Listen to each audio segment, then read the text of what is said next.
All right, this is one that I waited too long for, although you've probably not heard. Um, I'm going to read what I wrote exactly, and this has been in this file for at least 6 months, might be over a year. I don't have timestamps on this, but I haven't touched this part in a very long time. Uneven prices for power. Look for a slate of new charges to creatively target those who will pay more. Graduated rates for usage, either time or quantity, special rates for convenience appliances like air conditioning, um, but that actually target people with larger homes, larger families, and larger incomes. And I saw just the other day a headline that said the California state legislature had discussed a law that would charge utility rates based on income.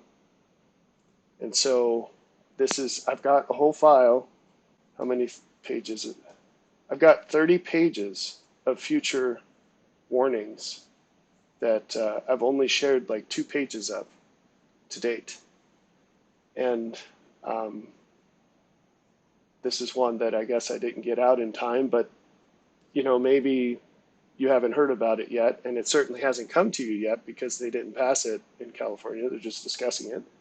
And California likes to pass these draconian things 1, 2, 3 years into the future. So it'll be a minute before it gets to everyone else. But in the scope of things, 5 years from now, if we still have internet, we'll look back at these videos and say, "Oh wow, you know, somebody knew about that way before it happened." Utility rates. We're going to talk about power in general in this video. Electricity, gas, these sorts of things, utilities. You don't see it, but the infrastructure has been gutted. So it's a confluence of factors. It's not just the green movement, although that's an enormous piece of it. So the green movement itself, it's also labor. So it's inflation, it's the cost of living. It's also the fact that the younger generation refuses to work for anything close to what they're worth. They want to be paid way more than they merit. And that's an issue too. That's going to rub some feathers. I don't care. It's true. Um, so that's, in a nutshell, that's the confluence of factors that is going to um, drastically change your standard of living from here on out. It's already happening. Most of the changes are, like I said, it's rotting from the inside, and you won't see it until it's far too late to do anything about. And we're going to talk about what the effects of that will be. But I want to touch on the green movement. The principle is bigger than the green movement. Here's the principle. Let's criticize and remove things that we don't like without having anything better to replace it. That's the principle. You see this principle everywhere you look, and it's satanic. It's very bad. It's a very bad principle. Even from a non-spiritual perspective, it's a terrible idea from a secular perspective. You don't need religion to make this one look bad, as is the case with everything, actually. The magical thing about understanding religion is when you understand it, that you almost never have to appeal to it to explain why things are bad. But that's, I guess, a different ball of wax. So the principle of let's criticize something without having anything to replace it, that's actually what Isaiah is talking about when he says, what's that passage about tearing things down and building them back again? I know the word sycamore is in it. Bricks, sycamores. Let me look that up. This is Isaiah 9. Which translation do we want to use? Let's just go for the King James.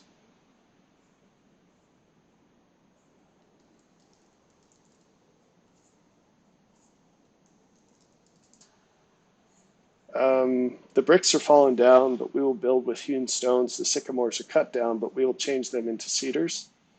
If you read the Hebrew, what's actually going on there is um, they're taking away the better building materials and suggesting that somehow they're going to have something better to replace it with when they don't actually have anything better yet.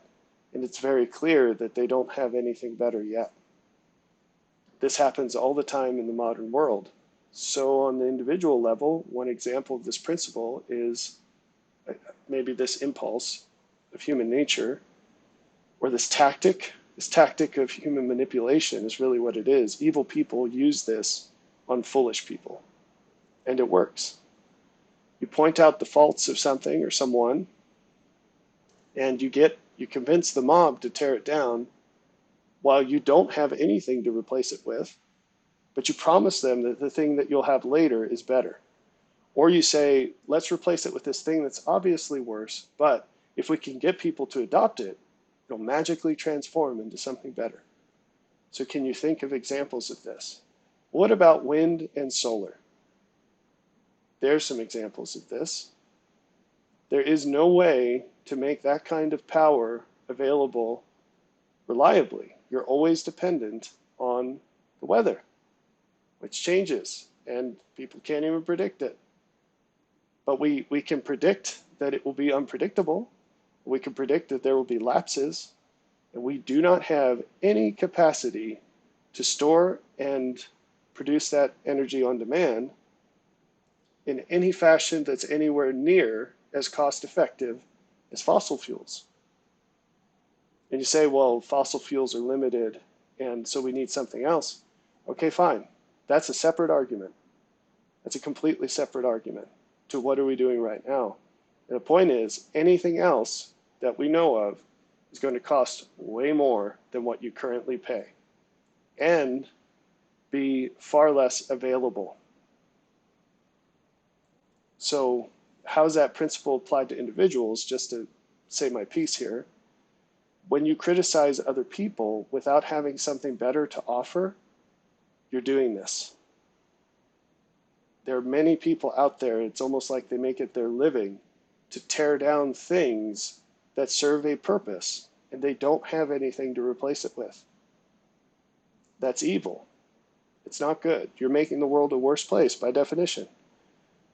So if you're going to criticize something, first ensure that you have something better to replace it with.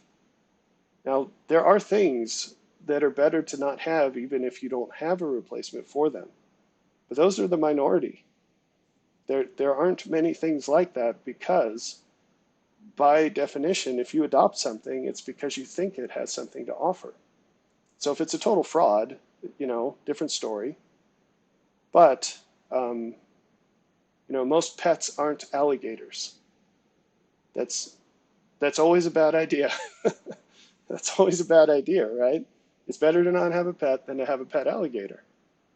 But most pets have something to offer. And if you just say, well, sometimes a dog pees on the inside, on the rug, it's like, okay, what about all the good things? Is it worth it? And what are you going to replace it with? There's a specific example for you that doesn't touch anyone's sacred cows. Although I know that just given the world, there's going to be some guy who has an alligator who writes this long post about it, who goes on LDS Freedom Forum and rants about pet alligators for a quarter of their life because they have nothing better to do. So back to power. So I guarantee you that there will be rolling blackouts in the United States. And I will precisely say what I mean. There will be surprise blackouts in the United States.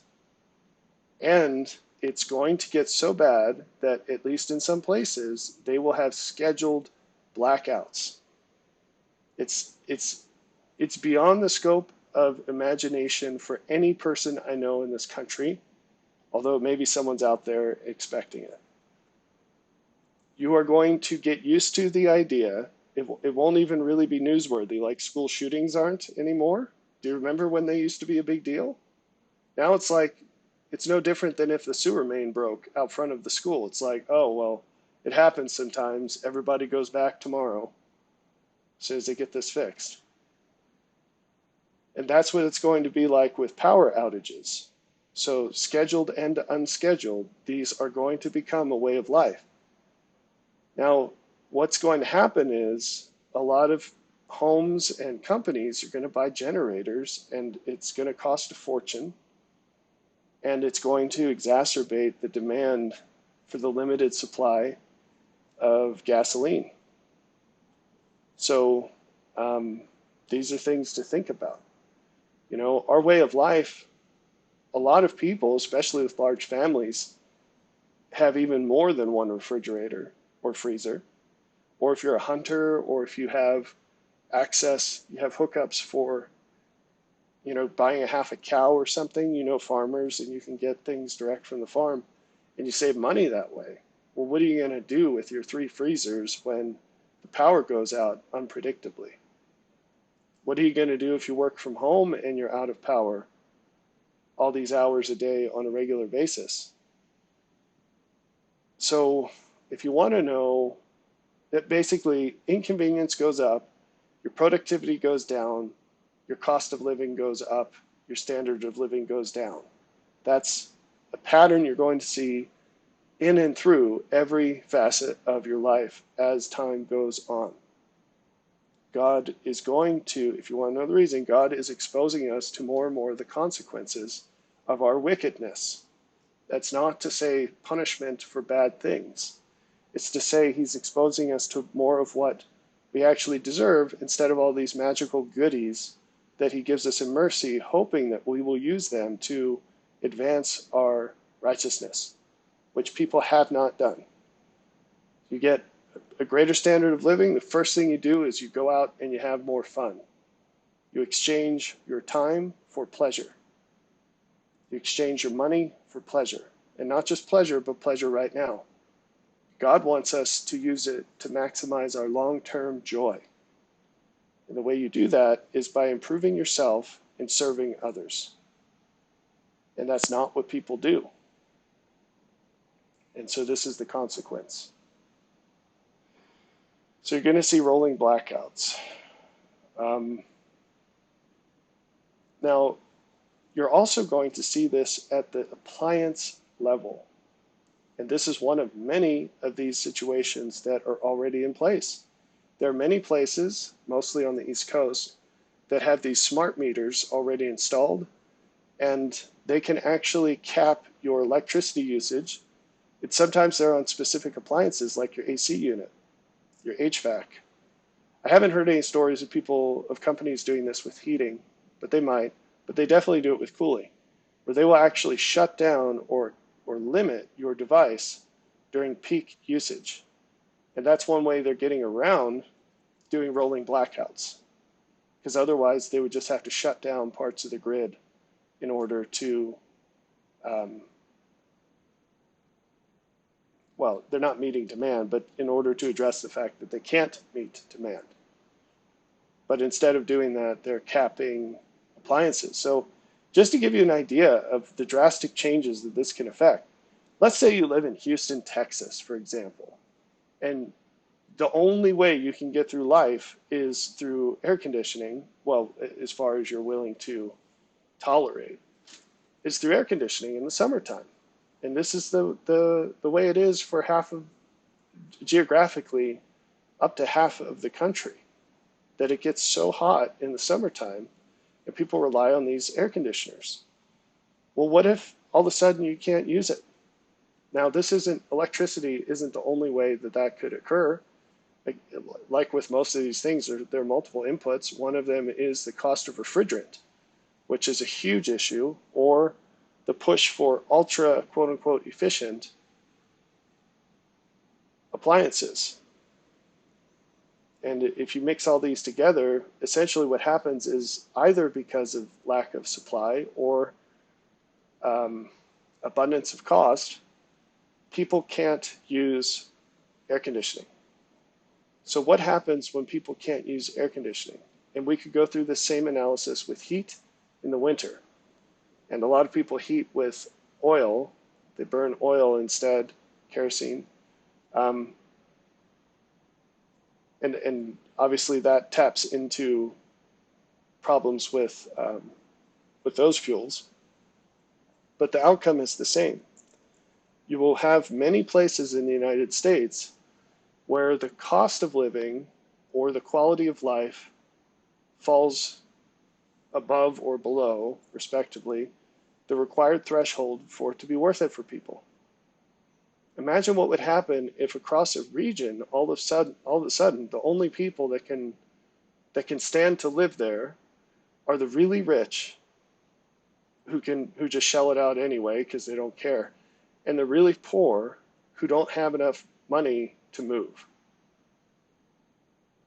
And that, I mean, if you're living check to check, you don't have enough money to move. You have to borrow money to move. And there are a lot of people in this country that don't have enough space on their credit cards to afford a moving truck.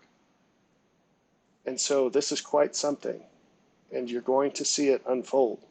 Now, what if you're a business and let's say your margins are so low, and this isn't hard to imagine, there are a lot of businesses with low margins, meaning that they're not very profitable. And these companies tend to be, well, they tend to either be big old zombie corporations or really small businesses, mom and pop kind of places like the laundromat down the street. Well, um, what happens if you're one of these mom and pop businesses, um, a restaurant, whatever, a local grocery store, and all of a sudden you have to shell out a massive amount of money to run generators to keep your freezers going if you're a grocery store, or to keep your laundry machines going if you're a laundromat, and on and on and on. Well, you're going to have to go out of business because your company is no longer profitable without very cheap electricity. And by very cheap, I mean whatever you're paying right now. So the question with these sorts of scenarios is, what can you absorb in terms of percent inflation? That's one piece of it. And the other is, can you operate without what you take for granted right now? Which is, if there just isn't electricity, what would you do? Because even generators, that's not a solution. It's hilarious that people think it is. Where are you going to get the fuel from? There's only so much fuel. That's just as subject to limitations as electricity is. Ultimately, it's all coming from the same place. So the electricity, by and large, is coal-powered, coal-fueled power plants, and generators run on gas. Some run on gasoline, others run on gas. But you can also get dual fuel, which is nice, to give yourself some more options. But so there are people in rural areas who have generators already, and there are fancy systems you can get. You can get them at Costco, where you can get your house wired to switch over automatically if there's a power outage, and switch back, I guess, when the power comes back on. I assume that part's the case. That part I don't know. Well, who's going to fill your gas tank at your house, your propane tank, or whatever you have? Somebody's got to do that. That company has to have power too. So what ends up happening is the cost to address potential situations keeps going up as the range of situations gets broader, but it's all just a mitigation. It's not a solution to the problem. It doesn't make the problem go away. It just reduces the number of cases that are going to be problematic for you. But they already are problematic if you have to pay that overhead to address them. You see? So it's diminishing returns. Everything just costs more and you get less. It costs more and you get less. That is the Babylonian bait and switch. None of us chose this system. None of us chose this system. If you were born at a date where you're alive right now, you were born into this system. It doesn't matter where you live in the world. Very few exceptions anyway. So, but the promise is very different than what's delivered, and the cost keeps going up while the benefit keeps going down. And that pattern will just continue and it will accelerate. And it's a gradient that keeps going up with spikes as far as the cost. And it's a gradient that's going down with spikes as far as the benefit. So let me just look at my notes to see if, yeah, so one pattern you're going to see is that these blackouts, at first, they're going to have really good reasons for happening. Not good in the sense of yay, but good as far as stated reasons that make sense. Oh, well, this giant transformer went down, or there was a cyber attack, or this happened, or that happened, whatever. But eventually, those reasons will go away, and it will just become the norm.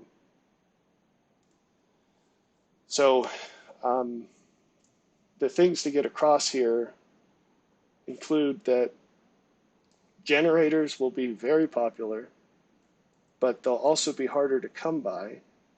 Generators are not meant as independent power sources. They're band-aids, and they're not easy to run. We had a bunch of generators in my unit when I was in the military, and there are all kinds of crazy things that it's a complicated thing. It's not just a flashlight that you turn on, you have it in a drawer, you turn it on when you need it, and all you have to do is replace the batteries when they go out. It's not like that.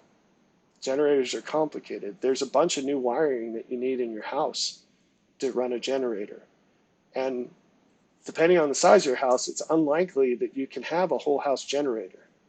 You're going to have to pick and choose what you have on. You know, if you have a well, for example, you probably want a generator. That's not your first thing to worry about. The first thing is to get water out of the ground and store it somewhere, get those big blue barrels. But once you have water, then you've got your short term taken care of. You're not going to need water. I guess it's the shorter medium term that water barrels address, or jugs, whatever you've got. It would be nice to be able to fire on a generator if the power's out and you need to take a shower. That's a convenience thing to keep life going. Or you need to turn on refrigerators or something to make sure your food doesn't go bad if you don't have power for 3 days, 5 days, whatever. You can just cycle that thing and turn on the whatever freezer, fridge you have, and cycle them if you need to.